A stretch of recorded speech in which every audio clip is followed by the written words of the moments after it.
My name is Alexis Carter. I'm 34 years old, and I used to be known as Mrs. Gabriel Davis, the quiet interior designer wife of Boston's rising architect star. People saw me as the elegant woman behind his success, the one who hosted flawless dinner parties and gave up her own career for his ambitions. I thought I knew my place in life until the day he and his friends left me stranded in a small Italian town after an argument. As I stood there alone, dust settling around me, something inside me cracked open.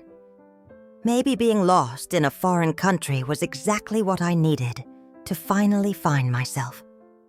I sat on the cold stone bench outside that cafe long after Gabriel's laughter had died away.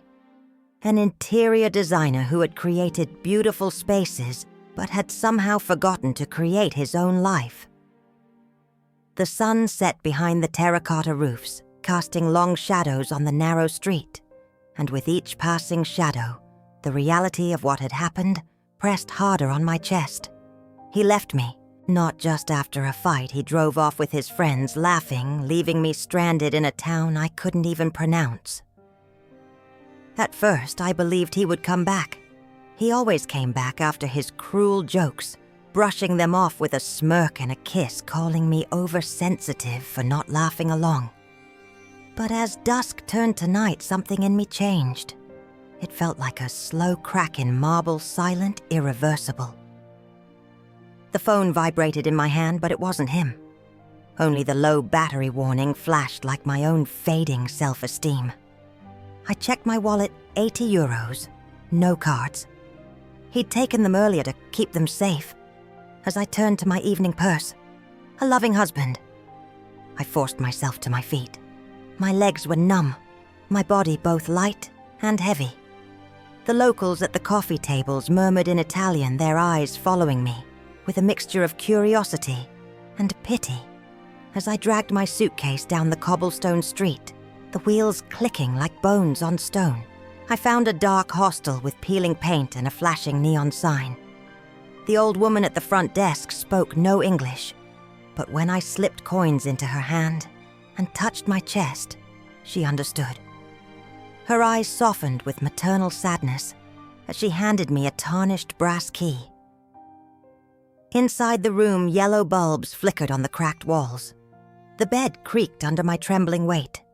I sat there staring at my wedding ring, 2 carats of icy perfection. Gabriel had upgraded it on our 5th anniversary, slipping it onto my finger with the words, "You finally look like my wife." I remember laughing, thinking it was a compliment. Tonight I saw it for what it was, a necklace disguised as gold. Sleep came like a hunted animal, fitful. I woke every hour with a pounding heart, checking my phone for missed calls. Nothing. By dawn, the last remnants of hope had rotted inside me. Gabriel wouldn't be coming back. Not to this room. Not me. I showered in warm, rusty water and clung to the sink as nausea churned in my stomach. I saw myself in the cracked mirror, my eyes puffy, my hair disheveled, my makeup smeared down my cheeks, like the war paint of a defeated man. And then, in that filthy motel bathroom, something suddenly rose inside me. Anger, yes. Grief, yes. But underneath it all, a small flickering spark of freedom. He thought I would beg. That I would call my parents, call his assistant, call someone to take me home so he could cherish my humiliation like a trophy. But I didn't. Instead, I packed my things, stuffed the diamond ring into my pocket, and stepped out into the cool Italian morning. The bus stop was nearly deserted, silent except for the cooing of doves overhead. I traded the ring in at a dusty pawn shop for a fraction of its value. The man behind the glass didn't care about my tears. He just saw a stone to resell. I left with enough euros to catch the first bus out of town. As the bus passed fields of dying sunflowers and crumbling stone villas, I pressed my forehead against the glass and let the tears flow without wiping them away. Each tear felt like a stripping away of the woman I had been the quiet, well-groomed wife who fit perfectly into Gabriel's world. I didn't know where I was going. I only knew that for the first time in years, my life was in my hands. At a transit station near the coast, I saw a sign, "Ferry to Greece." My chest tightened. Greece. A country I had dreamed of as a student, but Gabriel had dismissed as too cliché. The decision was immediate and primal. I bought a ticket, boarded the ferry, and watched Italy dissolve into mist. By the time I arrived, dawn was breaking over the whitewashed villages clinging to the cliffs, the sea below turning indigo and turquoise. I stepped onto Greek soil with a suitcase, a dead phone, and no plans. But as I walked through winding alleys perfumed with baking bread and wild thyme, I felt air filling my lungs in a way it hadn't in years. Gabriel's absence no longer felt like a gaping wound. It felt like space. I didn't know then that I would meet Elena and Nikos, or that their olive farm would become my salvation. I didn't know my hands would blister harvesting olives, or that I'd wake to roosters instead of alarm clocks set for other people's demands. I didn't know I'd find myself kneading bread at dawn, learning to knit by candlelight, or discovering the softness in my voice again as I spoke in broken Greek. All I knew as I stood on a dusty road with olive trees shimmering silver green around me was that I had been abandoned as a punishment, but instead I had been set free. I woke up on a thin mattress laid out on the stone floor, the smell of herbs and wood smoke filling the dark room. For a moment I didn't know where I was. Then the memories rushed back: the ferry, the blistering walk through olive groves, and finally the collapse beneath a silver-leaved tree. Elena found me. Her voice was the first sound I heard, as consciousness fluttered back like a torn flag in the wind. She spoke rapid Greek, her words flowing over me like water. I understood nothing except that her hands were kind. She half carried me up the hill to her farmhouse, her small frame surprisingly strong, as I leaned heavily against her. Inside the kitchen was dim lit only by a single bulb and the embers of an old stove. Dried oregano and lavender hung in bundles from the beams, perfuming the air with earthy sweetness. She settled me at a rough wooden table, pressing a chipped mug into my trembling hands. Water. Then soup, simple and steaming, with garlic, lemon, and dill. Each sip revived something small and dying inside me. A man entered, older, with thick brows and a silver mustache. Nikos. He eyed me warily at first, then nodded once as if accepting my presence. They spoke over me in short, clipped sentences, their voices weaving around my exhaustion, until I drifted into sleep. That night I slept without nightmares. For the first time in weeks, I wasn't haunted by Gabriel's laughter or the cold emptiness of an Italian pensione. Instead, I felt wrapped in the quiet hum of a place where life moved to ancient rhythms. Olive trees sighing under moonlight, cicadas singing in the dark. Morning came with roosters crowing and sunlight spilling gold across the tile floor. I woke to find clean clothes folded at my feet. A faded cotton dress decades old, but soft and freshly laundered. Elena beamed when I emerged, placing a rough hand on my cheek, before handing me bread still warm, from the oven drizzled with sharp green olive oil and wild honey. At first, I resisted their care. Pride burned hot inside me. I wasn't a stray to be pitied, but each time I tried to leave packing my few belongings into my worn suitcase, Elena would simply shake her head and press food into my hands. Stay. She'd say one of the few English words she knew. Rest. And so I stayed. Each day began before dawn. Elena woke me with a gentle touch on my shoulder, handing me sturdy boots and a wool shawl to wrap against the early chill. Together we stepped out into a world still hushed with darkness, stars fading overhead as the sky blushed with coming light. In the groves, Nikos showed me how to rake olives from the branches without damaging the trees. My city-soft hands blistered and bled.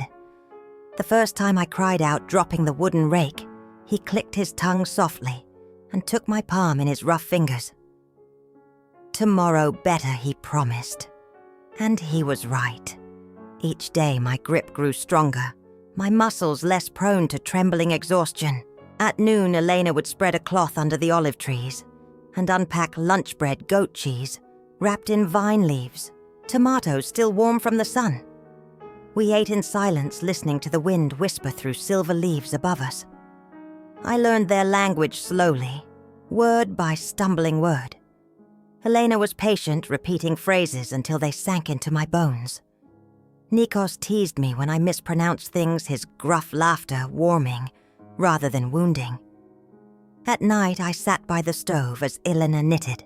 She taught me, her gnarled fingers guiding mine until I could make clumsy rows of stitches. My first scarf was crooked, uneven, pathetic in its childish imperfection. But Alina held it up, eyes shining. "Good," she said softly. "Yours." That word lodged in my chest like a thorn and a balm, all at once. Mine. This life, these aching muscles, these warm meals, these simple kindnesses. They were mine. Gabriel's world had been curated perfection.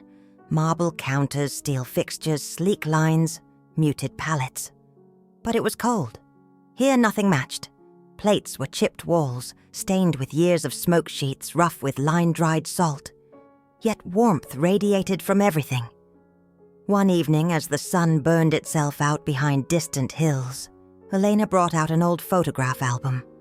Black and white photos of her wedding, her parents, a daughter, with Elena's eyes and Nikos' smile. "Sophia," she whispered, touching the face. Then she pointed far away. "Australia." I understood then. Their daughter had left, emigrated, started her own life, oceans away. A grandchild I'd never meet. Their quiet acceptance of my presence was not charity. It was something deeper, the healing of old grief through new love. Weeks passed. My body changed, softer in some places, harder in others. I woke each morning with olive oil on my fingertips and slept each night with the ache of honest labor in my bones. And slowly, without meaning to, I began to forgive myself. Not Gabriel, he didn't deserve forgiveness, but myself. For the years I wasted waiting for love to feel like love. For the dignity I traded away piece by piece, for believing that survival was the same as living. One morning, as I raked olives into nets under a sky so blue, it hurt to look at Elena called out to me. I turned, sweat dripping into my eyes, and she was smiling. She tapped her chest, then mine. "Family," she said. And for the first time in my life, hearing that word didn't feel like a burden I had to earn. It felt like a gift I had already become. 3 months had passed since I arrived in this village of olive trees and stone houses. 3 months of dawn harvests, aching muscles and quiet dinners by candlelight. 3 months of learning to breathe again. Then one humid afternoon, while I was sorting olives with Elena under the pergola, my old phone buzzed violently in my apron pocket. I froze. I hadn't heard its vibration in weeks, having kept it powered off, hidden away like a relic of my past life. My hands trembled as I turned it over. "Gabriel." The subject line of the email read, "I know where you are." My chest tightened as if someone had bound it with wire. The message was short, curt, written in the commanding tone he reserved for subordinates and wives, Alexis. "Enough. I've hired a PI. I know you're in Greece living with some old peasants. I'm coming to bring you home. This childish tantrum ends now. I land Thursday. Be ready." I read it again and again, each time feeling nausea rise higher in my throat, my vision blurred with rage. He called my liberation a tantrum, my survival childish. Even now he believed my existence was his to retrieve at will, like lost luggage, waiting in an airport office. "Bad news?" Elena asked softly, seeing my face drain of blood. I handed her the phone. She read the message in silence, eyes narrowing. "He's coming here," she asked. I nodded, too choked to speak. She placed the phone down, her weathered hand covering mine with firm warmth. Then we prepare. That evening, Nikos brought out a bottle of tsipuro and poured 3 small glasses. We sat under the grapevine canopy, the late summer breeze brushing against our sunburned skin. "What will you do?" Nikos asked in his slow, careful English. I looked out across the grove, the moon, illuminating silver leaves like shields. "I don't know," I whispered. Part of me wants to run again. But another part is tired of running. Elena sipped her drink and said nothing, but her eyes gleamed with quiet pride. Thursday arrived heavy with heat. Cicadas shrilled in the fields as I pressed oil samples with Nikos in the small bottling shed. That's when I heard the car sleek, modern, out of place, among donkey carts and rusted farm trucks. The low hum of entitlement rolled up the dirt path and stopped near the house. I stepped out into the blinding sun, my heart drumming against my ribs so hard I thought it would break free. Gabriel stood beside a silver Mercedes rental sunglasses perched on his sculpted nose, sleeves rolled neatly to reveal his tanned forearms. He looked the same, hair perfectly styled, watch gleaming shoes that had never touched soil before today. For a moment, neither of us spoke. His eyes flicked over me, narrowing at my sun-darkened skin, my hair tied back with a frayed cloth, my work apron stained with oil and dirt. I saw the calculation in his gaze, measuring how far I'd fallen from his standards. "My God, Alexis," he said, voice dripping with controlled disgust. "What have you done to yourself?" I stood tall despite my shaking knees. "I've been working." He gave a humorless laugh. "Working, picking olives, with peasants, living like this." He gestured around at the farmhouse, the trees, the drying laundry swaying on the line. "It's time to go home. Pack your things." I let his words settle between us, heavy and cold like iron chains. Then I shook my head slowly. "No." His face darkened, jaw clenching so tightly, I saw the muscles jump. "No." "What do you mean, no?" "This is done. Your little rebellion ends today." I stepped forward until I was close enough to see the pores on his perfect skin, smell the subtle aftershave he wore every day since college. "I'm not going anywhere with you, Gabriel. This isn't rebellion. This is freedom." His eyes narrowed further. Freedom, living like a migrant worker, washing in a stone basin, wearing rags. "You're my wife. You belong with me. I don't belong to you," I said softly but firmly. "You left me, on a street in Italy. Do you remember that? Your friends laughing as you drove away? You abandoned me." He scoffed. "Stop being dramatic." "It was a mistake, Alexis. A joke that went too far." "I've apologized. No, Gabriel." My voice shook, not with fear, but with rising power. "You didn't apologize. You hired a private investigator to drag me back. You called me childish. You called this life pathetic." He threw his arms wide. "Look around you, Alexis. You're hauling baskets of olives for pennies. You used to host events for CEOs and senators. You wore couture. Now you look like this." I glanced down at myself, at my blistered hands strong and rough from work, at my forearms tanned from weeks under sun, at my legs muscled from climbing terraces and carrying harvests. Then I looked back into his eyes and saw for the first time not the man I loved, but a small frightened boy trapped in a polished shell. "I like who I am now," I said. "I like my work. I like my life." He stepped closer, lowering his voice to a growl. "You are my wife, Alexis. You took vows. You can't just disappear and become this. You're coming home with me. Today." Behind me, I heard Elena approach. She stood at my shoulder, silent but unyielding, Nikos appeared too, gripping his cane like a weapon if needed.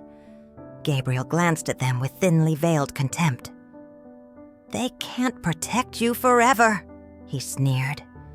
"You think you're safe here. You have no money, no real skills, no." I cut him off by pulling a folded document from my apron pocket and holding it out to him. Divorce papers, signed by me, ready to file. His eyes widened as he snatched the papers from my hand, scanning them with trembling fingers. "You're divorcing me." His voice cracked on the last word. "Yes," I whispered, "I am." "You'll regret this." He spat his face, flushing with rage. "When this little fantasy falls apart and you're left with nothing, you'll come crawling back, and I won't be there."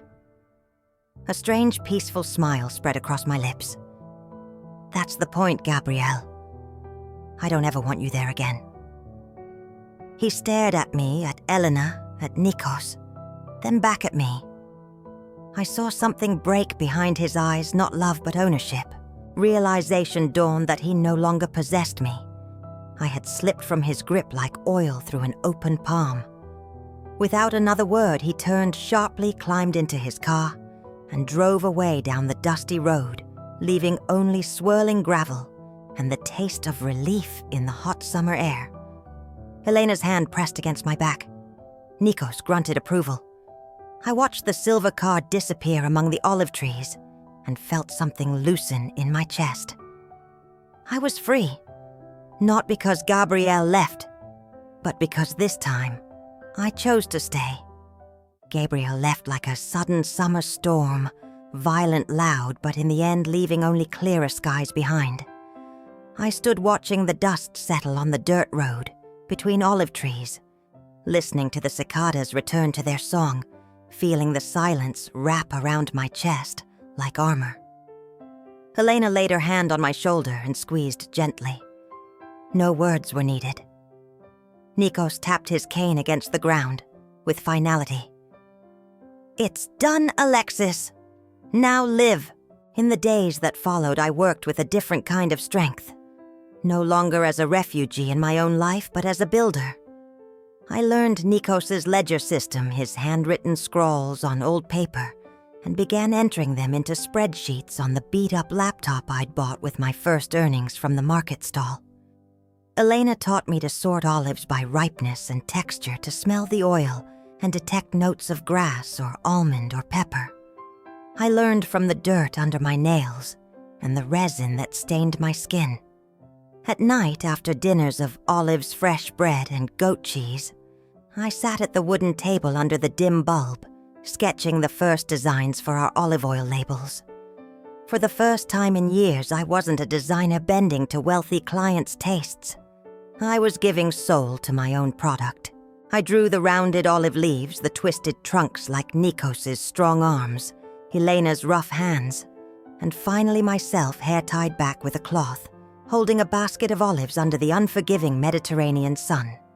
3 months after Gabriel left, our new brand was born, Sophia's Grove. I named it to honor Elena and Nikos's daughter, who had emigrated to Australia, leaving behind a quiet ache in their eyes. When I told Elena, I said, "Your daughter may be far away, but her name will stay here on every bottle traveling the world." Elena wept. Nikos only nodded, eyes shimmering with tears, but his smile glowed with pride. I reached out to local restaurants, designed flyers in Greek and English, and photographed every part of the process for a small Instagram page I created with a bio that read, "Extra virgin olive oil, made with sweat, sun, and rebirth." The first message came from a chef in Athens asking for a 50-bottle order. My hands shook as I typed my reply, not with fear, but with a fierce thrill that burned bright in my chest. This wasn't just an order. It was proof that I, Alexis Carter, once discarded like trash on an Italian roadside, was now the owner of something real. On the last market day before winter, I stood beside Elena and Nikos under our faded canvas tarp. Villagers, tourists, city chefs stopped by to sample the oil. Some frowned in thought, tasted again, and nodded, placing bills into Elena's tin cash box. As dusk fell, and we packed away the empty crates, I caught my reflection in the dusty window of a parked van. There I was, tanned hair tied back with olive oil stains on my apron cheeks, hollowed from months of honest labor. And I smiled, because in that reflection for the first time in years, I saw a woman I respected. That night, after counting the day's earnings, Nikos laid his rough hand on mine. He spoke slowly, in newly learned English Alexis, and Sophia, gone. You here. You are daughter now. Elena nodded, tears bright in her eyes. I bent forward, letting silent sobs shake through my chest, tears dripping onto his calloused fingers. Not tears of pain or fear, but of a peace so deep it felt like the ocean. I still haven't called Boston. I'm not sure I ever will. Boston is now a shadow behind me, glittering parties with hollow conversations, cold embraces, dresses that cost more than a month's groceries here, but never warmed my skin with pride. I choose to stay. I choose to wake to rooster calls and knead basil leaves into warm bread at dawn. I choose to rake olives under the burning Mediterranean sun, my hands blistered and strong, my lungs filled with earth and salt air. Because Gabriel thought he broke me when he abandoned me on that roadside. But in truth, he only stripped away the last chain, revealing who I was all along. And now, as I pack each crate of olive oil, placing the Sophia's Grove label with Alexis Carter, co-owner and designer printed at the bottom, I know I have not only found a new job, a new land, I have found my truest self, the woman Gabriel could never own, and no one will ever dim again. The first week was brutal. My hands blistered so badly from raking olives that blood stained the wooden handle. Nikos merely nodded as if to say, "Good. Now you're learning." Elena would take my palms in her small, strong hands each night, rubbing thick herbal salve into the torn skin. Her touch burned at first, then cooled, leaving behind a pulsing ache that felt alive. I learned to wake before dawn, when the olive groves were nothing but dark silhouettes against the indigo sky. My body resisted at first, aching thighs from climbing terraces, shoulders screaming from hauling baskets, forearms burning with new muscle. Each day I felt weaker, but somehow each morning I woke up stronger. When the harvest paused during midday heat, Elena pulled me into her kitchen.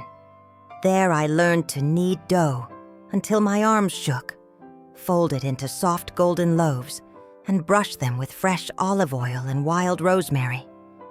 She taught me how to stuff grape leaves with rice and lemon, how to roast lamb with only salt and thyme until the bones fell clean. She never measured anything, never consulted a recipe.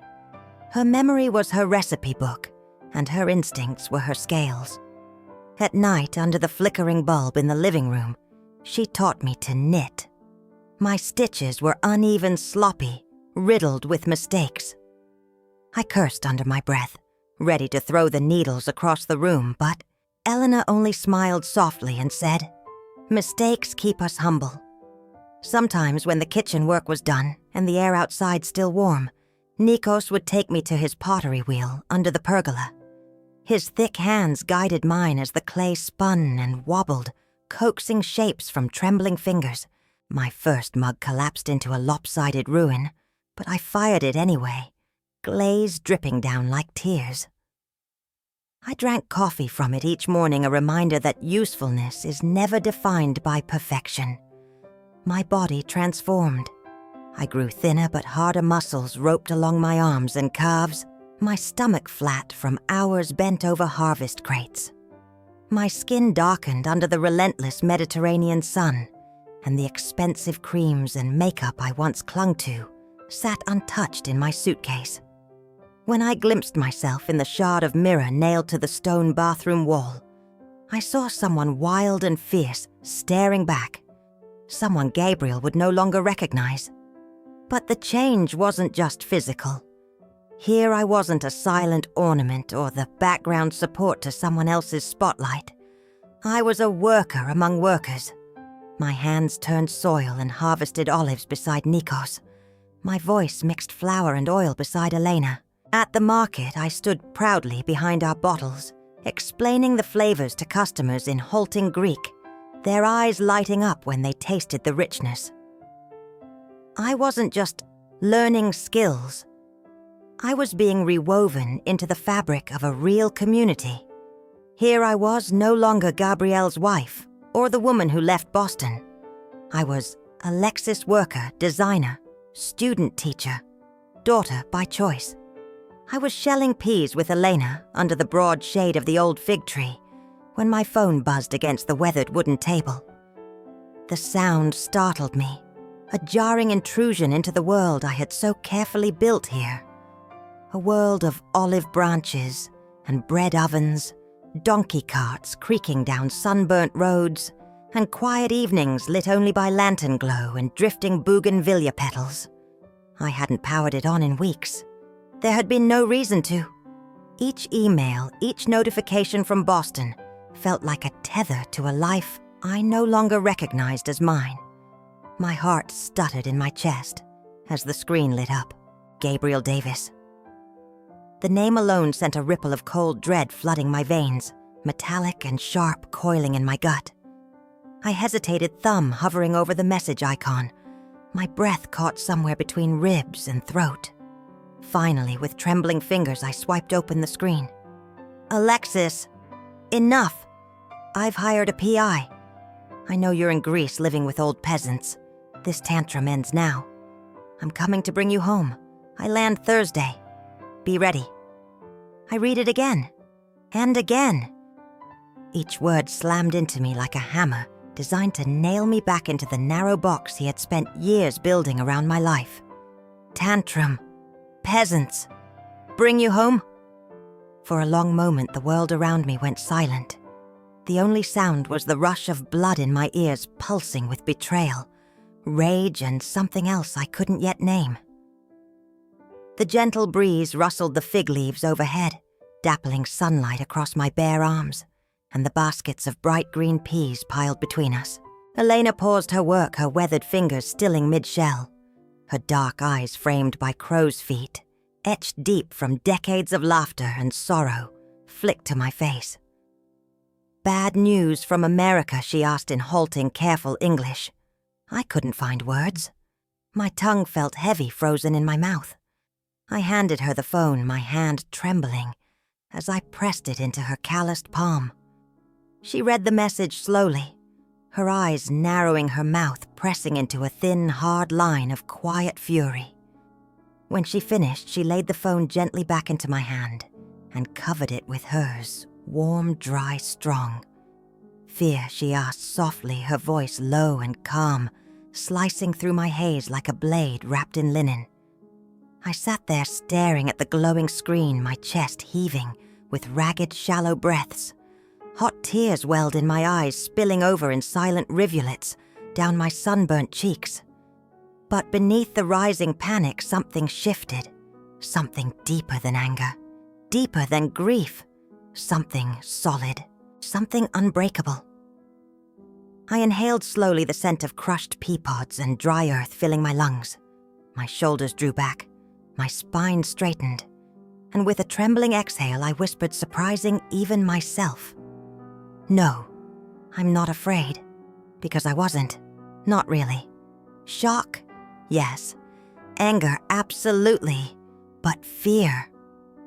Fear had lost its power over me somewhere between learning how to knead dough with Elena's strong hands guiding mine and shaping clay on the pottery wheel, feeling the earth spin steady beneath my palms. Gabriel's words no longer wrapped around my chest like chains. His threats no longer reached the deep parts of me where his power once lived. I wiped my tears away with the back of my wrist, smearing dirt and salt across my cheekbones. Elena watched me, eyes bright with approval. She nodded once firmly, as though my answer had confirmed something she already knew. She leaned forward, pressing her forehead gently to mine, her hair smelling of rosemary, ash, and sun. Her voice was low but strong as iron as she pulled back and said simply, "We prepare." Then she rose to gather the baskets, her shoulders broad beneath her faded cotton dress, moving with the quiet, unstoppable certainty of mountains. I sat for a moment longer, feeling the breeze lift strands of my hair from my damp face, feeling my heart settle into a new, steady rhythm. The woman Gabriel left behind on that street in Italy was gone, and the woman waiting for him in Greece would not be taken anywhere she didn't choose. That evening, the sky burned crimson as the sun melted behind the rolling hills, bleeding streaks of fire across the olive groves and stone terraces. The kitchen windows glowed with molten light, illuminating motes of flour dust, drifting in the warm air like tiny golden spirits. I sat at the old oak table, my phone screen, a pale glow in the encroaching twilight, Gabriel's email open before me like an unholy scripture. My pulse thundered in my veins, but beneath the adrenaline and trembling fury, something new and immovable settled in my chest, a quiet certainty hard and sharp as forged steel. Eleanor and Nikos sat across from me, their faces shadowed by the dying sun. They exchanged silent glances, an entire conversation passing between them in a single flick of her eyes, a shift in his heavy shoulders. Finally, Nikos cleared his throat, his rough hands fiddling with a folded envelope, stained with olive oil fingerprints. The clock on the stone wall ticked softly, marking time between heartbeats. Elena reached across the table and laid her warm, calloused palm over mine. Her touch steadied me, rooting me back into the chair, into this house, into this life I had begun to claim. "Alexis," she said softly, her voice trembling with emotion that tightened my throat. "We need to talk." Nikos slid the envelope across the table, its edge snagged on the worn wood, whispering against the grains. My fingers shook as I picked it up, expecting bills or paperwork about the olive harvest. But inside were official documents, printed on heavy white paper, written first in Greek, then translated into careful, blocky English below. I scanned the lines, each word sharpening into focus, like a lens being adjusted. Partnership agreement, 1/3 ownership, effective immediately. My chest tightened. I looked up at them, my vision flickering between their familiar, beloved faces. "What is this?" I whispered, my voice cracking under the weight of disbelief. Nikos's lined face remained unreadable, but his dark eyes held something fierce and unyielding. Elena squeezed my hand tighter, tears welling in her eyes until they slipped down her cheeks, leaving clean paths through the olive oil smudges on her skin. "Business is yours too now," she said, her voice breaking into a watery laugh. "Not just work, not just help. Yours. You stay. You build with us. Family." The word family cracked something open inside me. My throat closed around a sob so fierce it hurt to swallow. Why I managed to choke out my voice, thin and shaking. "Why would you do this for me?" Elena's gaze sharpened, then flinty with a quiet, protective rage I had only ever seen in mothers defending their children from wolves at the door. "Because that man," she said each word, dropping into the silent kitchen like iron weights, "does not get to decide your life. Not anymore." She tapped the papers firmly with her forefinger, leaving faint crescent prints of olive oil on the pristine sheets. Here she said, her voice low and final, echoing off the stone walls and into the marrow of my bones. "You are free. You are equal. You are home." Tears blurred my vision completely then. The words on the page melted into meaningless rivers of ink, but I didn't need to read them again. I understood them with every beat of my heart, every exhale of breath I hadn't realized I'd been holding for years. In Boston, I was Gabriel's shadow, a polished accessory meant to reflect his light back at him. In Italy, I was his discarded inconvenience, an afterthought, rotting in the sun. But here in this farmhouse that smelled of thyme wood smoke and pressed olives, I was a partner, a builder, a woman with her own name, her own work, her own power. Elena rose from her chair and came to me, cupping my tear-streaked face between her weathered hands. Her palms were warm and rough, etched with decades of labor and love. She pressed her forehead to mine, her hair smelling of rosemary, earth, and ash. "You choose now, Alexis," she whispered, her voice shaking with fierce certainty. "Always. No man will ever own your freedom again." And as she kissed my forehead, sealing her words into my skin, I felt something settle deep within me, a rootedness so complete it almost buckled my knees. For the first time since I boarded that ferry to Greece, leaving behind a life of silent submission, I felt not just free, but anchored, rooted like the ancient olive trees surrounding this house, silent, patient, unbreakable.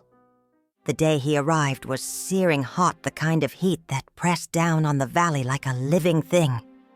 Cicadas screamed from the olive trees, their song rising and falling in a relentless chorus that pulsed through the dry, shimmering air.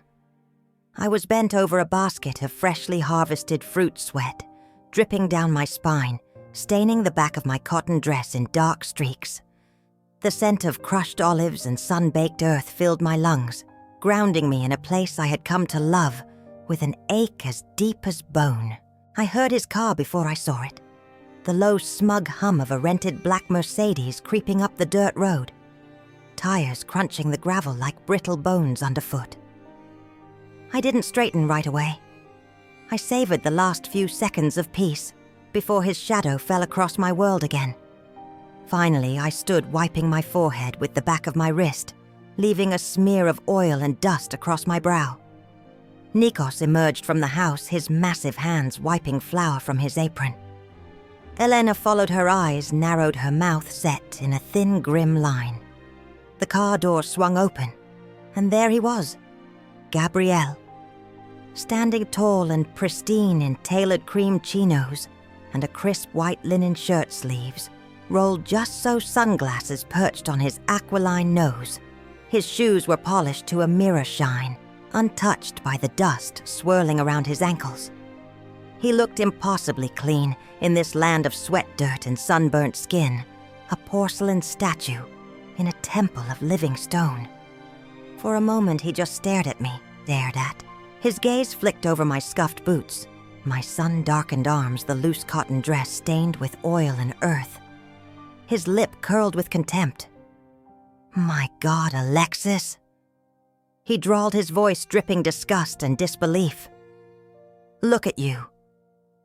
He stepped closer, lowering his sunglasses to pin me with those pale blue eyes that once made my knees tremble. Now they only made my stomach twist with cold certainty. "You're really going to throw it all away for this?" He scoffed, gesturing with a broad sweep of his manicured hand at the groves, the farmhouse, the distant sea, glinting like molten silver under the noon sun. "Boston, your reputation, money, status, for what to become? What exactly?" A farmer. His tone was poison-laced, honey-heavy with mockery, and the arrogant certainty of a man who believed he was the axis around which all lives revolved. I let his words hang in the blistering silence, the cicadas pausing their song, as if to listen. Then slowly, I reached into my apron pocket and pulled out the folded papers I had carried for this moment. My hands didn't shake as I stepped forward and held them out to him. He frowned, irritation flickering across his face as he snatched them from my hand. His eyes darted over the header, and I watched as comprehension dawned sharp and ugly. Divorce agreement. His jaw clenched so tight a vein pulsed at his temple. "What the hell is this?" He hissed, his voice a snake striking in the quiet grove. "Alexis, be serious." I said softly, my voice low but unbreakable. "For the first time in years, I am deadly serious." He crumpled the papers in his fist, his eyes blazing with fury. "You think you can survive without me? without my money, my protection. This is childish, Alexis. You're having some midlife crisis fantasy in Greece. But eventually reality will hit. I smiled then, a small sad smile, but behind it was steel. You're right, Gabriel, I whispered. Reality has hit. The reality that I don't need you, that I never did. His face darkened thunderclouds rolling behind his eyes. After everything I gave you, this is how you repay me. You were nothing before me. I tilted my head, studying his sculpted jawline, his flawless skin, his perfectly ironed shirt, every piece of him, so meticulously curated.